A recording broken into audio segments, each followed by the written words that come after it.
S11, E10, chain reaction.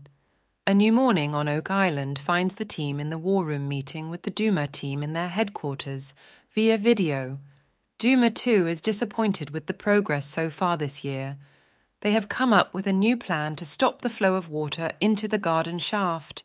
In a week's time, new equipment for putting in the geofoam will arrive.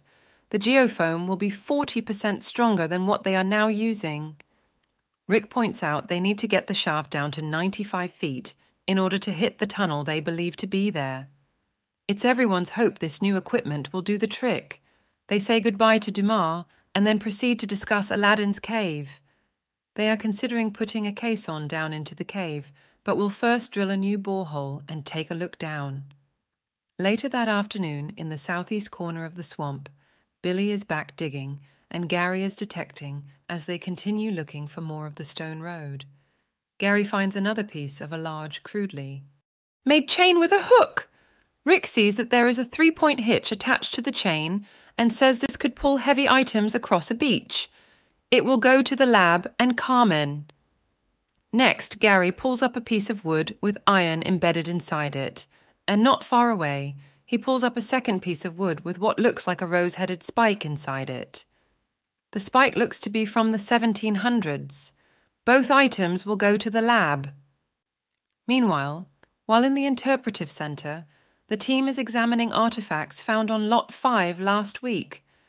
Laird says the small piece of decorative stone is definitely a whetstone used to sharpen tools. Emma points out that the X-ray shows iron on the stone where the tool would have been sharpened. The second artifact is a small piece of iron shaped like a nail, but they are not sure what it is. Emma says the metal in it matches to the same period as the Phipps artifacts. That brings up the question, did Phipps build the circular structure on Lot 5? Laird believes the answer is at the bottom of the structure, so they will continue to dig. The following morning in the Money Pit area, the team began to drill a new borehole KL-15, hoping to reach into Aladdin's cave. A core from 140 feet down hits the table, and Terry cuts it open to find solid soil at the top and slush at the bottom.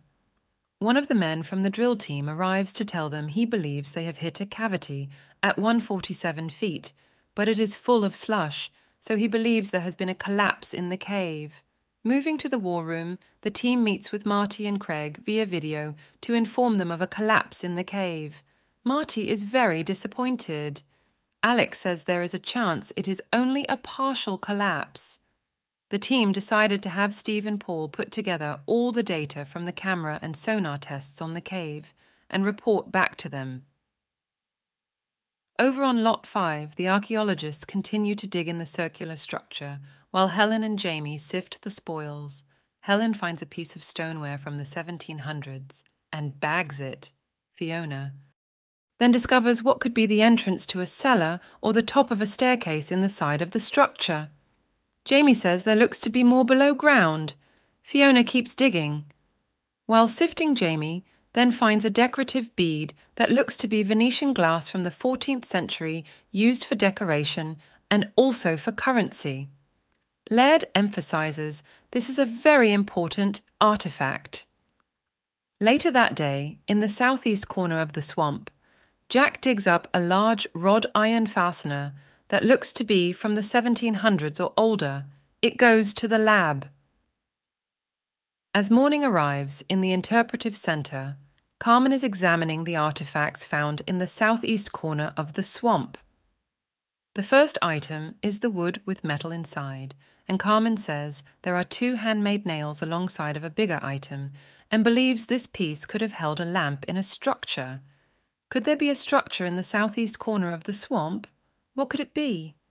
The second artifact, Carmen says, is a tool that would have been used to drive pins into timber from the 1600s to late 1700s. The third item is the chain and hook, which according to Carmen is from the 1500s to 1650s. Emma's testing shows this piece could be from the same time period as the Phipps artifacts. Carmen then realizes that there is a newer chain connected to the old part, but a 3-point hitch. Who added the newer chain?